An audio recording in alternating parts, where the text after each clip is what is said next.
This season turn it up to 10. Sorta like a bad habit, we gon' do it again. Ready or not, we're gonna tie up some men. Go tell a 36, try to grab other friends. We're back like we never left. On track like a treble clef. Skip a beat on the 7th rest. Bring feast, we don't pass them over. We got the first fruits, no way to show us. This yoke is easy, this burns light. Even with a loud mouth trying to eat at the mic. Even if we down south, the humidity spike. Veils torn in two, so we gon' be alright. Don't stop, they're in need of it though. Through grace by faith, they could easily grow. New wave, new age, new way to see bro. Now one truth, life, one way to his throne.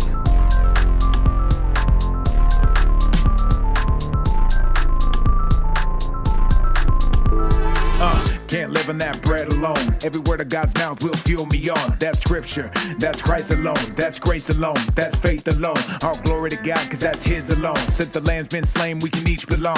The Lord is my strength, my peace, and my song. Yet I'll lay it all down at the feet of his throne. So relax, got it still in control. He knows every care, every fear that you hold. He knows every hair, every need for your soul. Nothing new round here, this story's been told.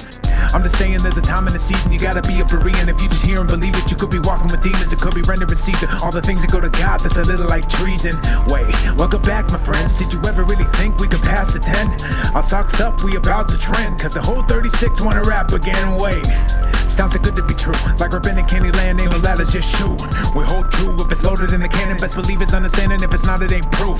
Like sacred name of the two-house frame. You start to tickle, then you fill it in the blanks. It's hide and seek, let's see if you can find out all the little messages you hear before the timeout.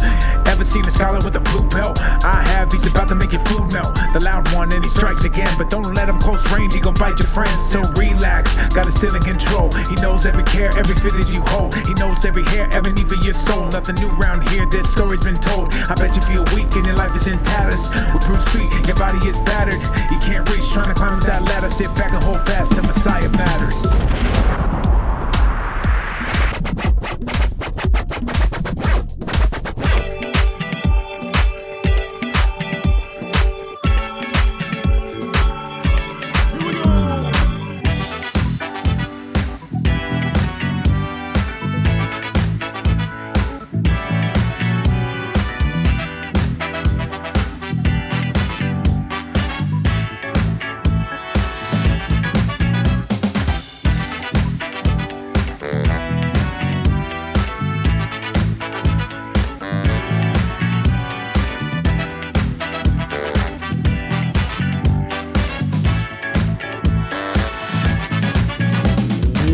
What's up? Welcome to Messiah Matters. This is episode number 553. If you're new to the show, let me introduce myself. My name is Caleb Haig. I am the director of Torah Resource, a Messianic company, started in 2002.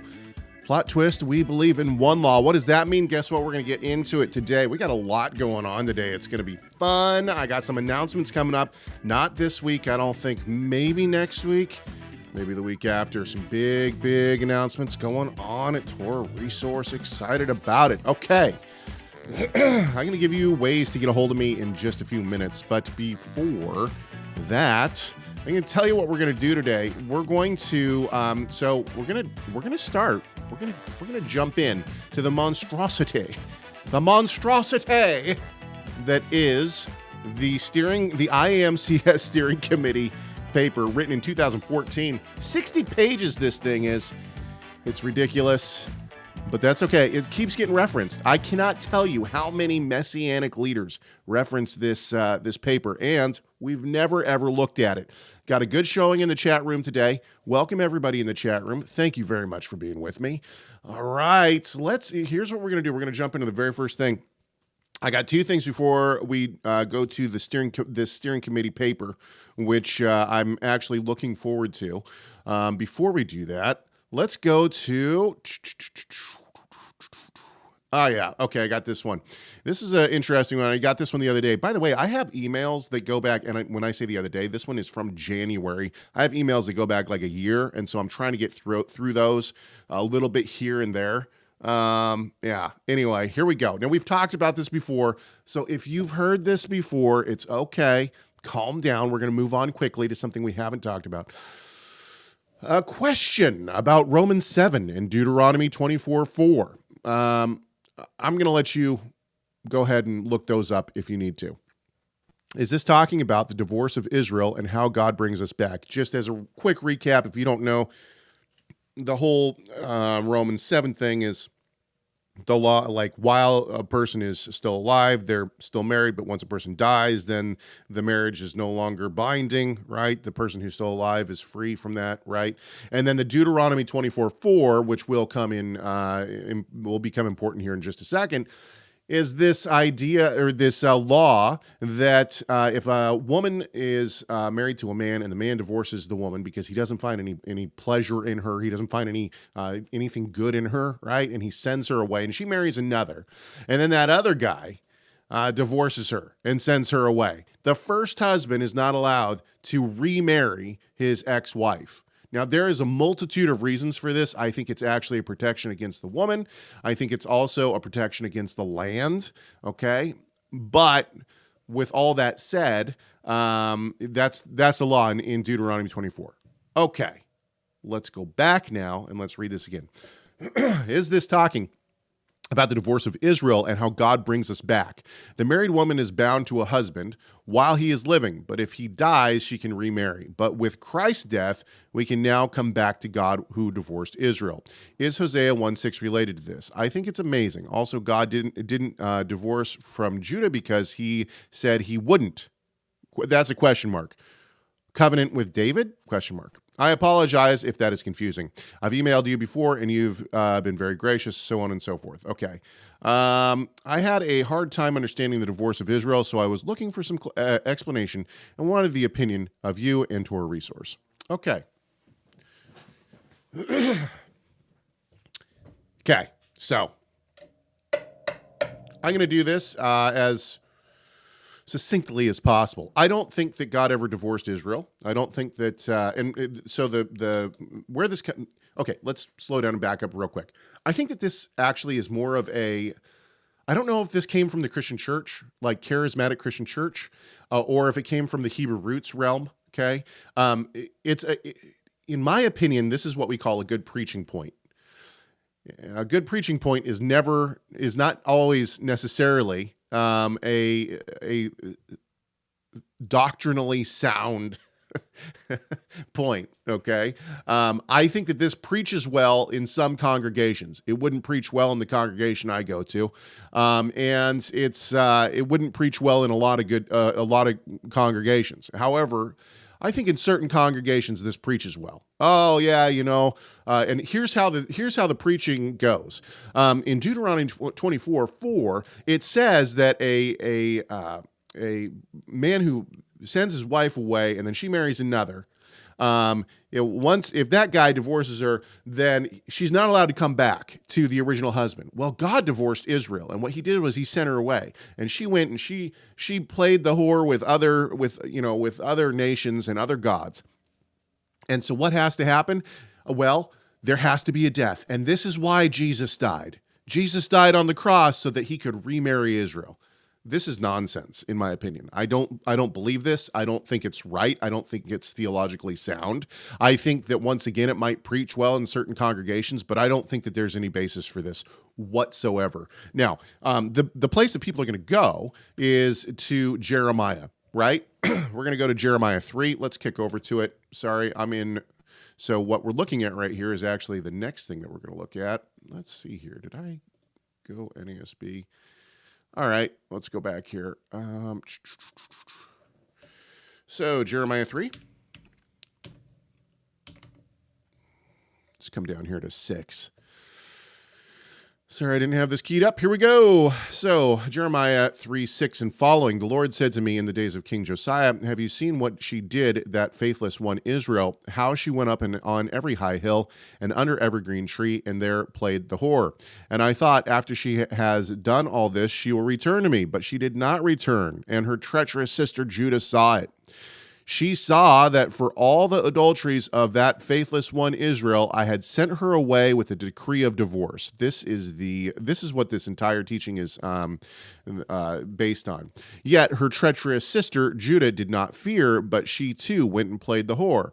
Because she took her whoredom lightly, she polluted the land, committing adultery with stone and tree. Let's pause for a second. So what happens is you have, okay, what's going on in 3:8? Let's ask this question first. Did God actually divorce Israel?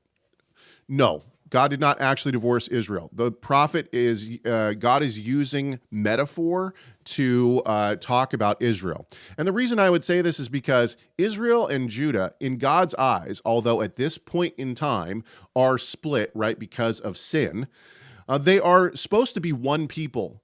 You can't divorce half a person, okay? And so the point is he says that he divorces Israel, but he doesn't divorce Judah. Well, this can't be the case, because what happens in Jeremiah 31:31 and following? Israel and Judah are reunited. You can't divorce half a person. Okay, that's number one. Number two, it's a metaphor. He's saying that he sent Israel out. In other words, he exiled her, right? He exiles Israel. If it was really a divorce, we have covenant documents, right? We have the Torah, we have the 10 Commandments, we have the 10 words written by the finger of God. This is the covenant that God has given to us, right? We have all these different things. We have these documents that are our covenant. Show me the certificate of divorce. We don't have one.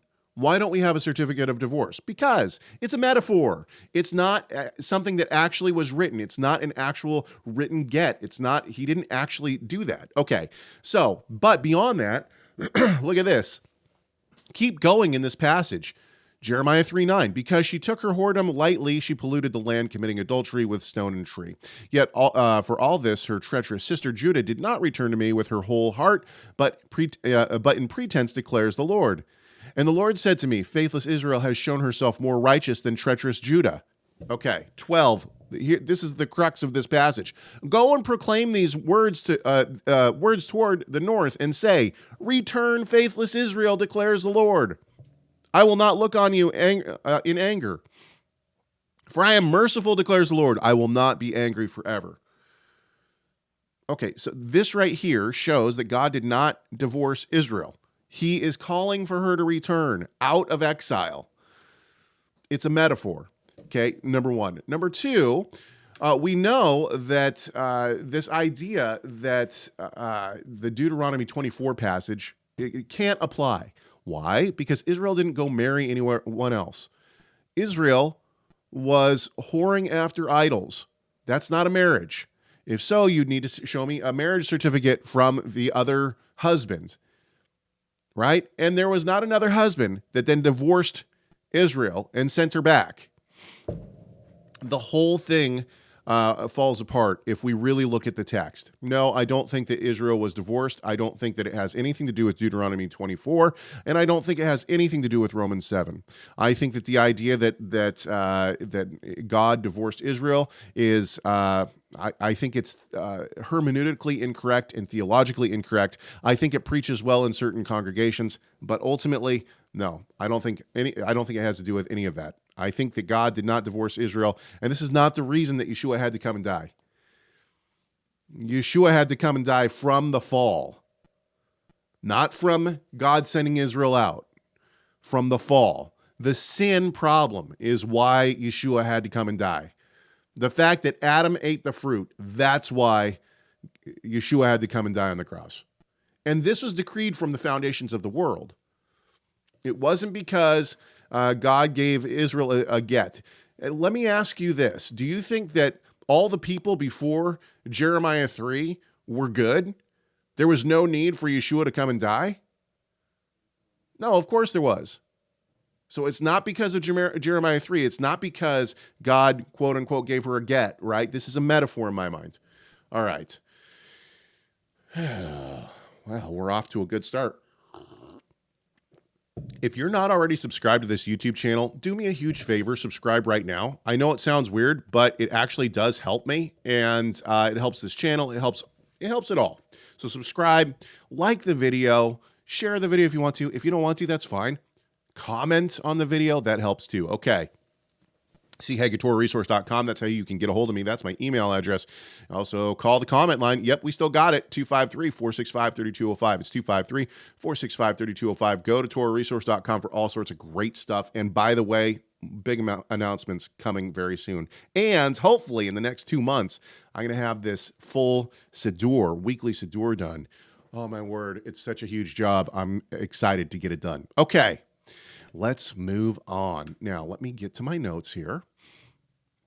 Oh, this is a good one. So if you haven't been following this show, then let me catch you up. We've talked a lot about this idea. So within the one law movement, there's this debate, this in-house debate going on whether or not adult male Gentiles need to be circumcised. I'm kind of shocked that me and my father, Ariel Berkowitz, basically, the people at Torah Resource are the ones who uphold the idea of adult male circumcision. Outside of that, even among one law proponents, it's not really a popular idea. Right? Okay, so this is what I got today. This morning I got this. By the way, Thank you, Garrett, for sending this in. Grace and peace to you. What on earth does Exodus 12:48 mean? I love it. It says, but, quote, but if a sojourner sojourns with you and celebrates the Passover to Yod-Heh-Vav-Heh, let all his males be circumcised, and then let him come near to celebrate it. And he shall be like or as a native of the land, but no uncircumcised person may eat of it. Does native, Ezrach, refer to blood descendants of Jacob or covenant members? I'm of the opinion that the Ezrach or the Ezrachim are simply covenant members. Does this mean that you become a covenant member after circumcision and celebrating the Passover? I would love your thoughts. Okay. Well, this is where I was in my hang on just a second, in my accordance. Let's kick back over. Got a lot going on. I'm trying to produce this show at the same time. Give me a break here. Here we go. Okay, back here. Let's go back to Exodus 12:48. Oops. Sorry. Exodus 12:48. Okay. I'm in the ESV over here. If a stranger shall sojourn with you, and you shall keep the Passover to the Lord, let all his males be circumcised. Then he may come near and keep it. He shall be as a native. Okay. Ve'haya ke'ezrach ha'eretz. Ve'kol arel lo yakol bo. So this right here, ki, or ke'ezrach, okay, right? So ke'ezrach. So as a native. And so let's do, and now I already did this over here, but in my software, I can triple click. And if I triple click, it's going to bring up my favorite, whatever I set as my favorite lexicon. And right now I have it set in Hebrew to halot. Let's see here. Can you guys see this? Maybe you can't. Give me just a second. You cannot. Okay. Give me just one sec. Let me do this. Okay. I'll move this over just a second for you. Okay, ready? Okay. So over here on the right-hand side of your screen now, you can see halot is up here. So Ezrach. And we have a little bit of information in this lexicon. Someone born in the land. The Septuagint gives us the Septuagint here. Later synonyms with ger. Right? So, and then if you look at the bottom, it gives us a huge amount, or it shows us the entry for ger. Okay, so let's see here. What else do we have? So it lists Exodus 12, Numbers 9, 3 classes. Albright, so Albright says that there's 3 classes of Ezrach. The native born, and this is what the halot here has given us in terms of a definition for this word, Ezrach, the native or a full citizen. And we see this and then it gives us all of these different references here. So let's go back. Hang on, let me try to get you guys back here. Let's go back now. Hang on just a second. Let's go back here. Let's find Ezrach, and what we're going to do is we're going to right-click in our software. We're going to come over here. I'm going to go down to, I want to search in BHS. And this is what you guys saw when I first came over here. So here's our passage. It's the first time it's listed in the Torah. Ezrach is found in our Exodus 12:48 passage. And we have it again in Leviticus 19:34, right? And this once again is talking about the ger. So this, we should probably take this out because once again it's talking about a ger. So 48 and Leviticus 19:34 are both talking about someone who's not a native born. So then let's keep going. We have Leviticus 24:16, and now this is where we really start to see some great stuff. Whoever it's all great stuff, but what I mean is this is where we start to understand more about the word itself. Whoever blasphemes the name of the Lord shall surely be put to death. All the congregation shall stone him, the sojourner as well as the native. And this right here, the sojourner as well as the Ezrach, when he blasphemes the name, shall be put to death. Okay, let's keep going. Again in 24:22, you shall have the same rule for the sojourner as and for the Ezrach, for I am the Lord your God. You have it again in the Joshua passage. That doesn't really help. Let's see. Let's go to Ezekiel real quick. Sorry if this is boring for everyone. I do this all day. This is my favorite kind of stuff to do. Okay. Ezekiel 47:22, you shall allot it as an inheritance for yourselves and for the sojourners who reside among you and have had children among you. They shall be to you as Ke-Ezrach. Is that right? Yeah, Ke-Ezrach. They shall be as the Ezrach, children of Israel. And Bevnei Israel. Okay. With you, they shall be allotted an inheritance among the tribes. So this is one of my favorite passages, right? This is where we see the Gentiles get like inheritance into the land. And this is really one of the big problems, I think, for a lot of the Messianic leaders who are not one law, right? So all of this to say, and then, let's finish out because we have Psalm 37:35. I have seen a wicked, ruthless man spreading himself like a green laurel tree. Huh. I wonder where we have Ezrach. Oh, interesting. The identity of this tree is uncertain, is what the ESV note says. Okay, hang on. I'm sorry. This is a rabbit trail, but now I got to see what the net says because the Net Bible is going to have translation notes on this. And see, here it does. Let's get this a little bigger. Right down here. So they have, like a green tree grows in its native soil. Probably a better translation, right? Because we have Ke'ezrach Ra'anan, which would be like, Aritz Umi Tare Ke'ezrach Ra'anan. Okay, so let's see what their note says, though. Their translation note says Hebrew, being exposed like a native. Hebrew form of meta'are appears to be a hitbael participle from ara, but this makes no sense in the context. Perhaps the form is a dialectical variant of mit alal, giving oneself an air of importance from Allah, to go up, right? The noun Ezrach, our word, refers elsewhere to people, but here where it is collocated with luxuriant green, it probably refers to a tree growing in native soil. That's really interesting, isn't it? So Ke'ezrach here would be like soil within the land, native soil, like soil that from the ground of Israel.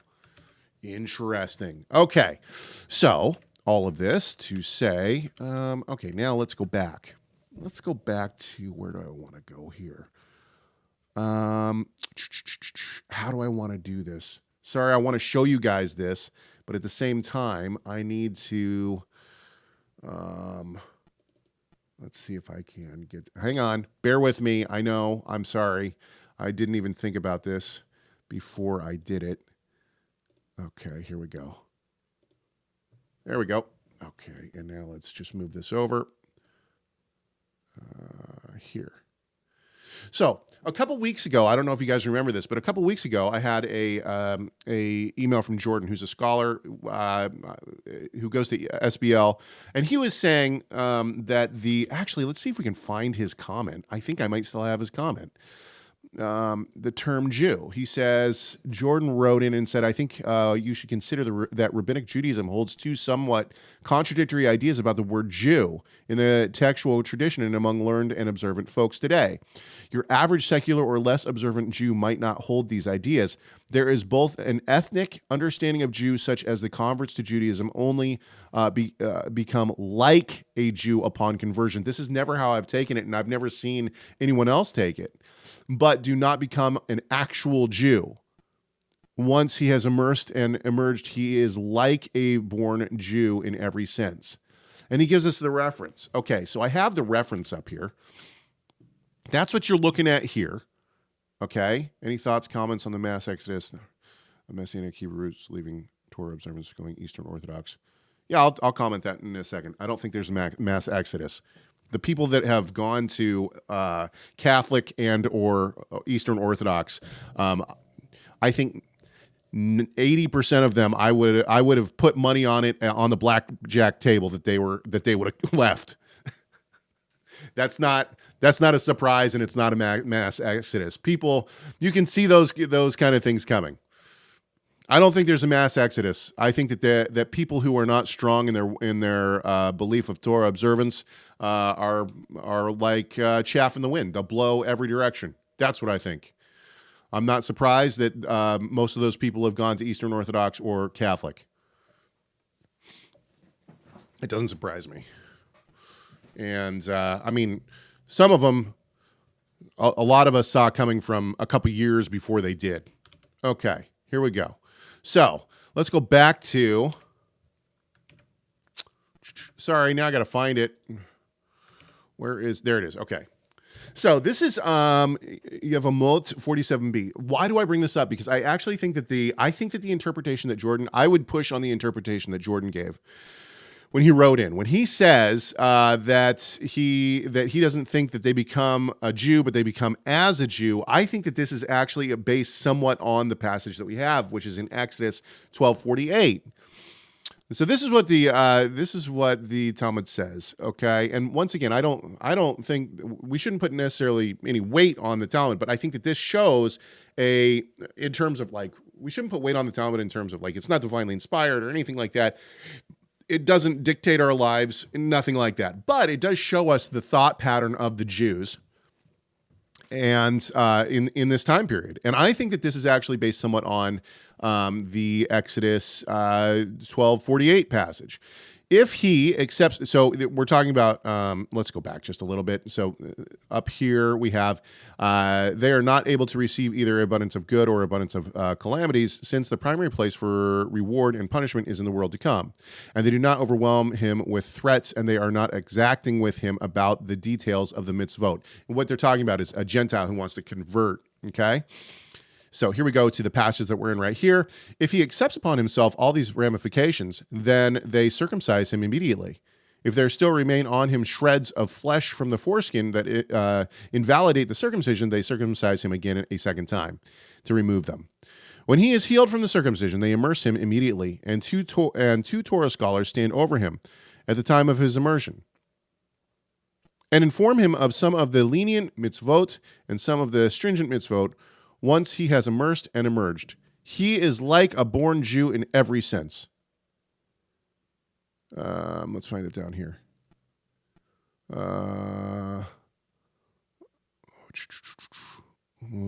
Im otam ota mikazat mizot kole. Oh, I'm in the wrong place. I was like, why am I not seeing this? Ke Yisrael lekol devariv. Derive, sorry. So he is as an Israelite right here. He is as right? He is as an Israelite. That's actually what it says. Sorry, can you all not see that? There you go. Sorry, I brought it over a little late. Anyway, the point here is that I don't think that it means like he's kind of like one, but not actually one. I think it means that he is supposed to be seen as native born, just as we saw in 1248 in Exodus 12:48, where it says that he is ke'ezrach. He's as the native. He's as the native born. That's how I take it. I don't take it as like he's kind of like it, but not an actual one. He's a covenant member. That's how he's seen. Modern Judaism would say that as well. Okay. Anyway, this becomes a little bit important for our conversation. And the reason it becomes important for our conversation is because what we see within the wider Messianic movement, and I'm talking now about MJAA, UMJC, is this notion that Gentiles are stealing our Jewish heritage. I've never felt like that ever. Maybe it's because my dad was so specific about how he talked about this. My father is Jewish. He has when he found out that he was Jewish, I was 5. When he found out he was Jewish by blood, I think 5. And this, it's all. I almost can't remember a time when we didn't live a Messianic Jewish lifestyle. But we never talked about Jew or Gentile. It didn't matter. We were more about the mitzvot. We were more about the fact that we had inheritance in the Torah. But so did the Gentiles if they became covenant members. So to me, it was never a big thing. I wasn't trying. Hey, by the way, Saint 7992. I wasn't trying to be flippant about people who leave the Torah movement. That's not what I was. I'm not trying to be like. I get it. There's people who have left. I only know 3 or 4. I know. I know certain people are writing about how they're Eastern Orthodox or whatever, and they're pronomian. I think everybody knows who I'm talking about. I don't buy it in terms of, I think that you're trying to mix two things. You're trying to mix things that essentially differ. And when you try to mix things that essentially differ, it doesn't work. This is, I think, what a lot of the Torah is about, right? Don't mix things that essentially differ. And so I think the people who are trying to do that, what they're trying to do is they're trying to find. Look, I know, I get it, right? Identity. I think one of the reasons that you have certain people have a pull towards Eastern Orthodox and or Catholic. I don't think it's theological in nature. Maybe it is for some people. I don't think it's theological in nature. I think that a lot of it is structure. I think a lot of people I'm one of them, right? I need a good amount of structure in my life. I like to know, there's a lot of the time when people are having identity crisis, and I've been one of these people before too, but when people are having identity crisis, what they'll say is, give me the list of rules, right? Just show me what to do and I'll do it. And the congregation I grew up in always said, no, the list of the rules is in the Torah, but everyone, it's fluid. Our congregation is not going to put home halakha on you. But that's not what the Orthodox do. That's not what the Orthodox Jews do. It's not what the Orthodox Christians do, and it's not what the Catholics do. They'll say, here's the list of rules. This is how you do it. This is how you live out your every day. This is how every single day you got to do X, Y, Z.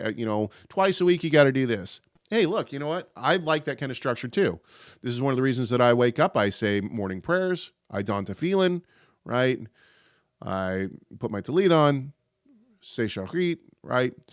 Sometimes I'll say mincha as well. But so I think you have these people who they need structure, and so they find it in the Catholic Church and the Eastern Orthodox. But I think that ultimately, people who are able to say, I believe that the Torah is the law of God, and Gentiles and Jews should be keeping it, and then all of a sudden are like, oh, you know what? I'm going to leave that behind and go to the Catholic Church. You didn't really believe. You didn't really believe that Gentiles should be keeping the Torah. What you believe is that the counsels of men supersede the word of God, right? You have to believe that to be able to move over to an Eastern Orthodox or over to a Catholic position. And so I would say that it shows a not fully bought in theological understanding of the Torah as God's standard of holiness. But once again, I don't think it's a mass exodus. In fact, I think it's the opposite. I'm getting calls constantly from people who are just finding Torah. So we're still seeing a huge amount of people come from the church into Torah observance. To me, that's what I see. It's weird how they try to equate orthopraxy with ethnicity.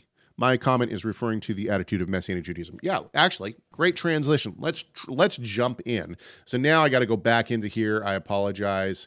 I'm going to have to come back into here, and I'm going to have to switch this over. Give me just 1 second. And of course, all of my comments are just my observation. I'm sure the people who have moved to these different these different beliefs wouldn't say that. They would say, no, that's not true. But I think actions speak louder than words in many cases, and that's one of them. Okay, here we are. IAMCS. Let me move this over. There we go. IAMCS, one law, two sticks. This is the monstrosity that we have been hearing about since 2014. 1/15/2014. By the way, there is my father already wrote a response to this back in 2014, and you're going to find out why probably in, I don't know, a couple months. This is one of those things. Look, when I was going over Rudolph's paper on One New Man, people really enjoyed it, and so I figured, well, hey, let's do that kind of thing again. This isn't necessarily going to be every single week. It will probably be like, hey, we'll go through a couple pages here and there, and we'll eventually get through it. I'm not going to be like, oh, no, we're not doing anything else. So if you have your comments or your questions, please, please, please send them in because they really do drive the show. chegatoresource.com. You can send emails to that and 253-465-3205. Okay, let's jump into this thing. This was written in, as I said, written in 2014. I got to get to it now. Here we are. All right.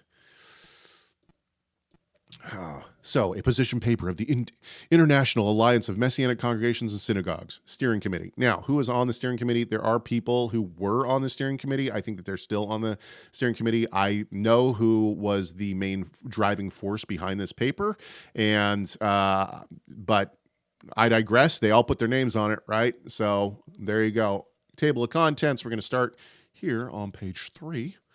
One law, two sticks, a critical look at the Hebrew roots movement. Now, normally, I would say I'm not part of the Hebrew roots movement. I'm part of the Messianic movement. Okay? But I think that the lines are pretty blurred on that. I think that my definition of the Hebrew roots movement is probably different than a lot of people's. And I know that. And okay, that's fine. If people want to call me Hebrew roots, okay, that's fine too. I personally don't identify as Hebrew roots. I identify as Messianic. But I do fully believe and understand that one law theology is the overarching theology that binds a significant amount, well, all of the Hebrew roots, and then also a lot of Messianic. So the lines are certainly blurred in a lot of places, and that's fine. Let's go. Preface. We, as Messianic Jewish leaders, this is the steering committee talking, by the way, have become increasingly concerned that there are a growing number of individuals and groups today promoting the idea that all the world's believers in the Messiah, Jewish and Gentile alike, ought to be keeping the Torah, particularly the Shabbat, the feasts, and the kosher diet. Okay, let's stop for just a second already. I think that this is not necessarily, this is the focus of the IAMCS, but I don't think it's the focus of one law adherents, right? I would say that the entire Torah is what we should focus on. The reason that this is important is because I believe that I have been classed as very friendly towards the church. And what I mean by that is I have said many, many times that most Christians keep most of the Torah. And in some cases, probably a lot of cases, a lot of Christians keep the Torah better than one law adherent people. What do I mean by that? Well, the Torah tells us not to gossip. The Torah tells us not to bear false witness. The Torah tells us to love our neighbor as ourselves and to love God. There are so many wonderful Christians in the church who do this, and they do it better than a lot of us one-law people, including myself. And so, what does Yeshua say? What does the Rebbe say? He tells us that, like, what is the greatest commandment? The greatest commandment is love the Lord your God with all your heart, mind, soul, and strength. And the second is like it, love your neighbor as yourself. Well, guess what? There are a lot of Christians who do this better than me. They're doing the most important commandments better than me. So I think that it's already a little bit of a, the steering committee wants to make this all about what they're going to call identity marker commandments. I think that this, from the very beginning, they're focusing on stuff that I understand it, because there are a lot of people in the Hebrew roots movement who do this. This is the document in which your father is mentioned. Yes, it is. And so there are a lot of people who do that in the Hebrew roots movement and in the one law movement. But I think that that's actually a misstep from people in the Torah movement that are one law, to focus on what the IAMCS is going to say, the Jewish commandments. I don't accept that, but we focus very hard, I think, sometimes on these external things. What Yeshua tells us, Mark 7, right? What's important is what's in the heart. That's where it starts, and then it comes out from there, right? And so we need to show the inside of the cup is clean before we worry about these external things. Okay, let's keep going. The doctrine, which is the subject of this paper, has been around since the day of the apostles in different forms. By the way, I read the first two pages of this, a couple pages of this, and I thought, you know what, we just got to start from the beginning with this. So that's why I'm doing this. That's why I'm reading the preface right now. Some people might think I need to jump somewhere else. We need to start here. But today, it has come to be known as one law, one people. I've never heard it called that. I've been in this movement, and my family's been one law since 1986, 1987. I have never heard it called one law, one people outside of this paper, or just one law for short. It insists, one law for sure. It insists upon Gentile Torah observance universally. Yeah, that's right. Covenant members should probably keep the covenant. Most of those who teach it also promote false theories about Israel identity as well. That's interesting. I don't know what they're talking about, and I can't wait for them to hash that one out more. Recently, some of the more prominent one-law teachers have banded together and begun using the label Hebrew roots to describe themselves as a movement. Yeah, this might be true back in the day. I see this more as like a 1980s kind of a thing, right? When you had Hebrew roots teachers like Monty Judah, who also, let's be fair to Monty. I think Monty also would probably fall into the Messianic realm at some level, because I see Messianic versus Hebrew roots a lot more in practice than in theological belief. However, I think there are theological beliefs within the Hebrew roots movement. Monty Judah I think he was trying to be, and I think still is, trying to be an observant Messianic Jew. That's great. Michael Rood was another one. So Monty Judah, Michael Rood, these guys, and then of course the Wheelocks, right? These people all kind of took up that label of Hebrew roots back in the late 80s, early 90s, right? Whereas people like my father, Tim Hegg, and others, the guys at FFOZ, always rejected this label of Hebrew roots. They saw these other people like Michael Rood and Monty Judah, a lot of charismatic undertones and a lot of prophesying. And people like FFOZ and my father said, no, we don't want to associate with that. And so this is where I think you start to have that kind of separation of Messianic versus Hebrew roots. Of course, the IAMCS is not going to see that. They're only going to see one law theology being the undertone of all of it. Okay, so let's keep going. This nomenclature is regrettable from our point of view since it causes confusion. Yeah, I think that all the alphabet groups always think that there's a lot of confusion, right? I don't think that there's as much confusion as they might think. Obviously, the roots of the biblical faith are Jewish. True. Thankfully, many non-Jewish believers worldwide recognize the fact that their faith is rooted in a Jewish Messiah, Jewish apostles, and a Jewish gospel. I don't know if this was the case when they wrote this. I actually don't think it was, and I don't think it is now.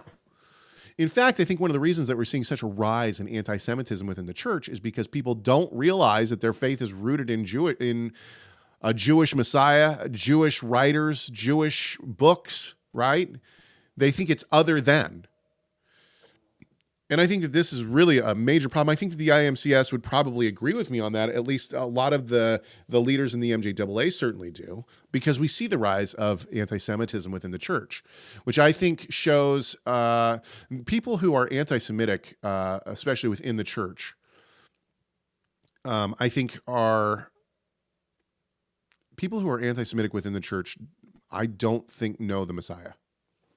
You can't hate the Jews and follow a Jewish rabbi. Like, you clearly have not met who you claim you've met. The Fort Worther, is Hebrew roots still a thing? I think it is. Yeah. And I mean, we could talk about that at length. I think Hebrew roots is definitely still a thing. You think the errors of halakha will ever be fixed, or need to restart Torah completely for holy courts in the Holy Land? No, I think that that's a good question. I don't think that it necessarily matters. I think more people will jump on board with correct theology and right practice, but ultimately, I think that the Mashiach and the Holy One there's a fluidity of the Torah within different communities, and I don't think that there's anything wrong with that. Okay, let's keep it. So, and I've said this before, this is one of the reasons that I think like the idea of a pronomian church is fine. If you want to look like a Baptist and keep the Torah, that's up to you. But I think that actually what the IAMCS here is saying, I don't know if it's true, but I think that there needs to be more of this in the believing community. We need to understand whether you want to consider yourself a Christian or a pronomian Christian or a Messianic Jew or just Messianic or whatever it might be, Torah observant. Just put that out there. Or even if you're not Torah observant, but say that you believe in Yeshua as the Mashiach, we need to get back to a deeper understanding of we are following a Jew. Yeshua is Jewish. It's not that he was a Jew. He is a Jew.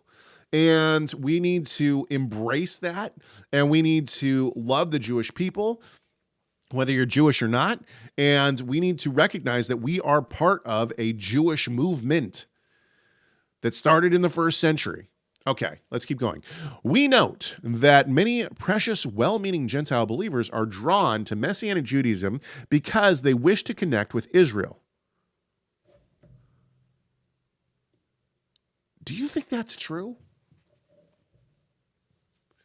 I don't know if that's true. Let's keep going with this statement. They want to understand the Bible in a historical context, or they simply have a desire to enrich their faith by acquiring a more Jewish understanding of the Lord. I don't think that that's it. I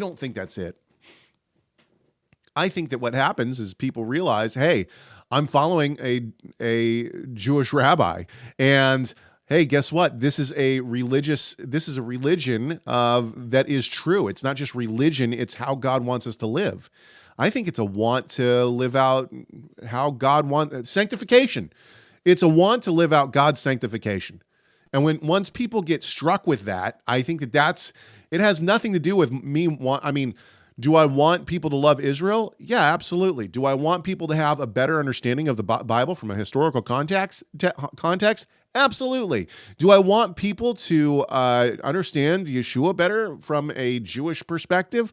Yeah, I do. Whether you're Jewish or Gentile, it doesn't matter. But I don't think that's why people want to keep the commandments. I think people want to keep the commandments because they think God wants them to do it. I love God, and therefore I'm going to do what God wants me to do. That's the motivation. And I think to say anything else is a little bit of a misleading. And maybe it shows that the IAMCS doesn't get it. They still don't get it, right? Okay, let's keep going. Therefore, we wish to be clear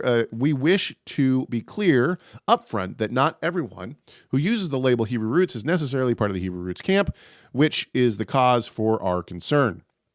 Since we don't invent the names of these movements, we are resigned to use the names and labels which they apply to themselves. I don't see this, once again, I think that they've misunderstood. This is a misunderstanding because I think, what would we call ourselves? Messianic.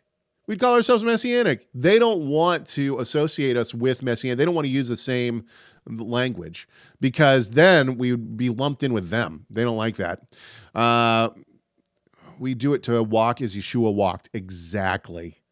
Okay, so one law doctrines. Look at this. We're almost a page through.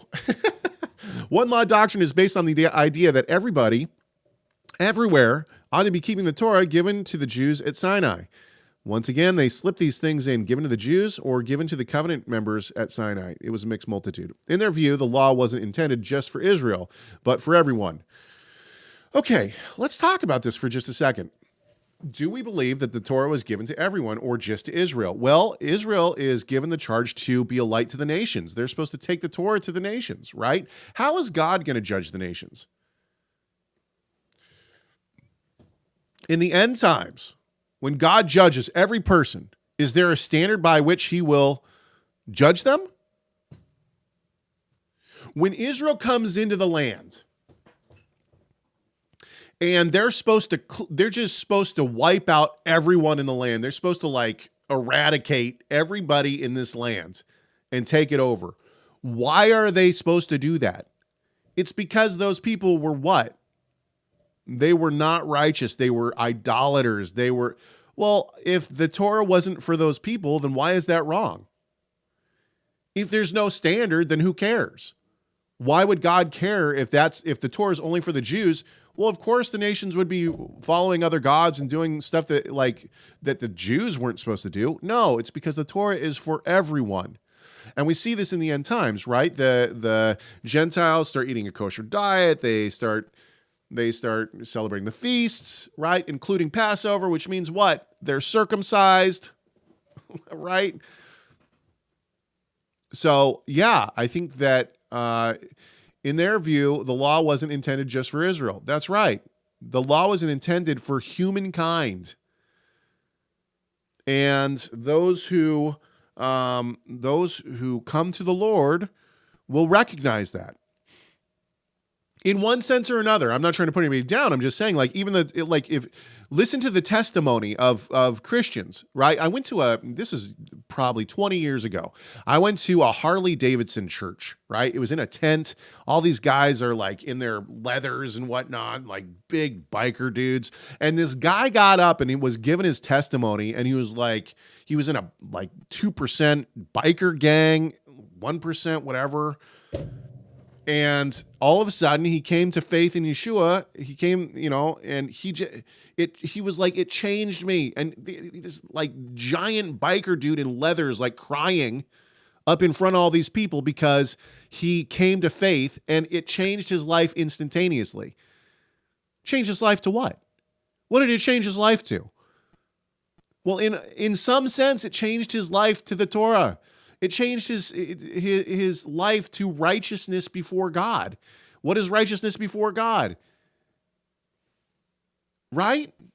So even though I'm not talking about kosher laws or the Sabbath or any of that right now, what I'm saying is that there is a standard that God has given us. It is found in the Torah. And it's not just given to the Jews. It's not just given to one nation. It's given to the entire world. The Jews are given this law to take to the nations. We're supposed to be lights to everyone else, right?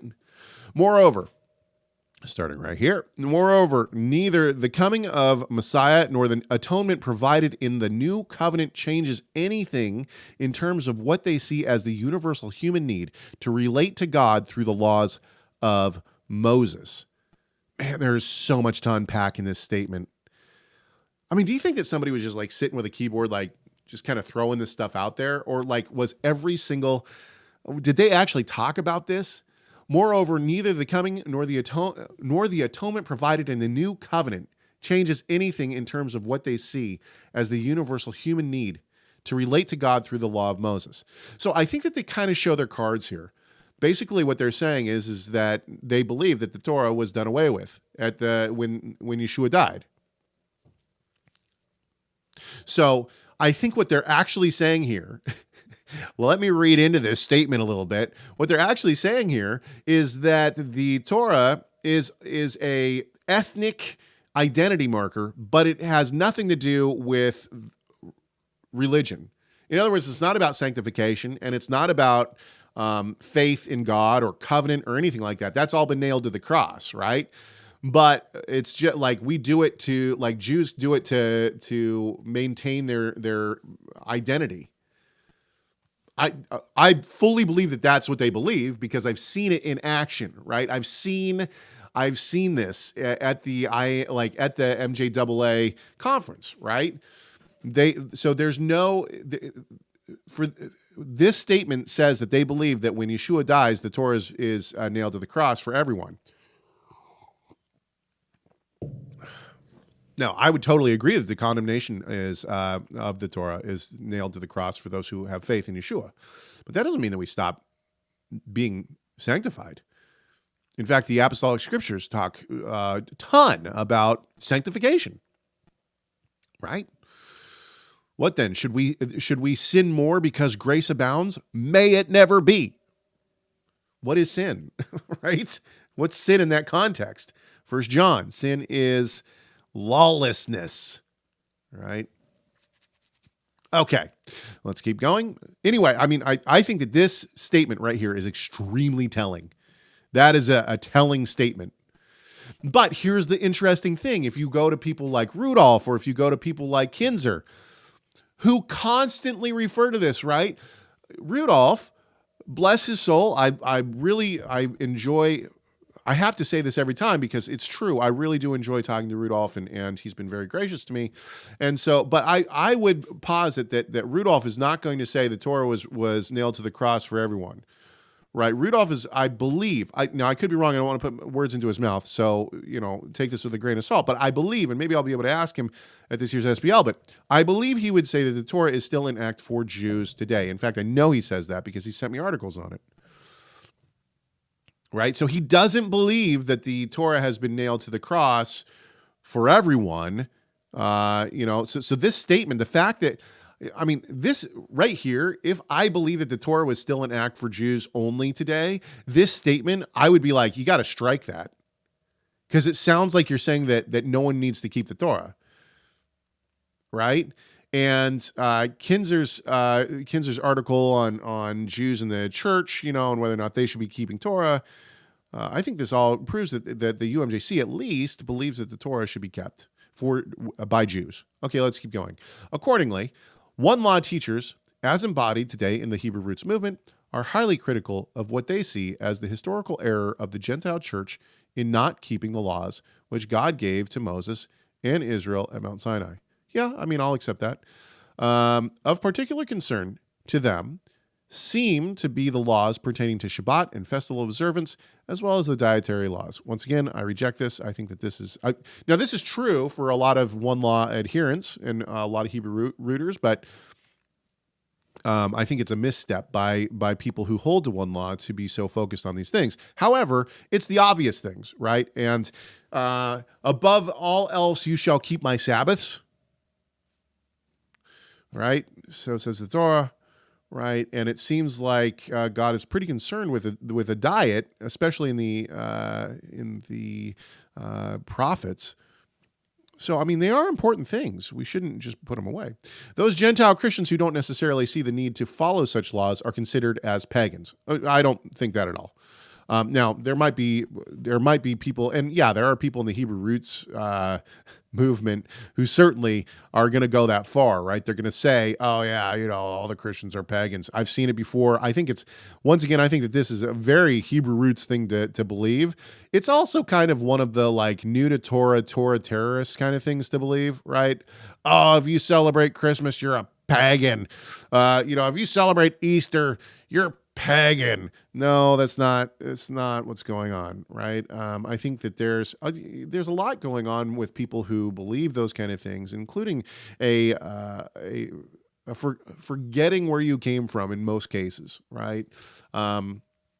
The idea that we all once were somewhere, whether it was atheists or in the Christian church or whatever it may be, we have to remember that we came from somewhere.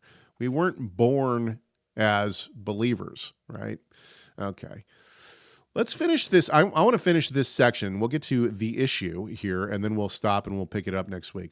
Okay, so right here at one law doctrine holds that the true Hebrew roots of the faith are to be found in keeping the laws of Moses given at Mount Sinai. Well, yeah. I mean, I think that the Hebrew roots of the faith. I mean, this is a good question that I would like to ask everyone. Does the steering committee, the IAMCS, believe that Yeshua or Paul or the apostles started a new religion, or did they see themselves as a sect of Judaism? I would contend that they saw themselves as a sect of Judaism, right? Yeshua was a Jew. He was a rabbi within Judaism.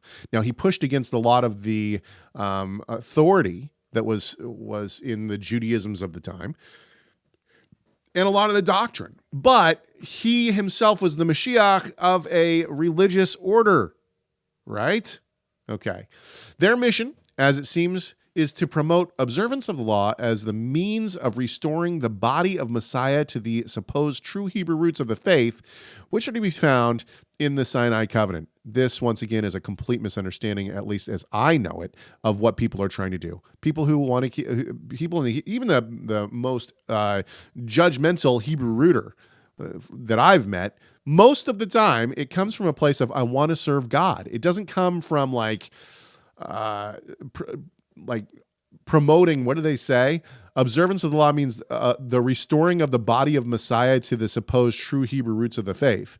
No, we're just trying to serve God as he tells us to serve him.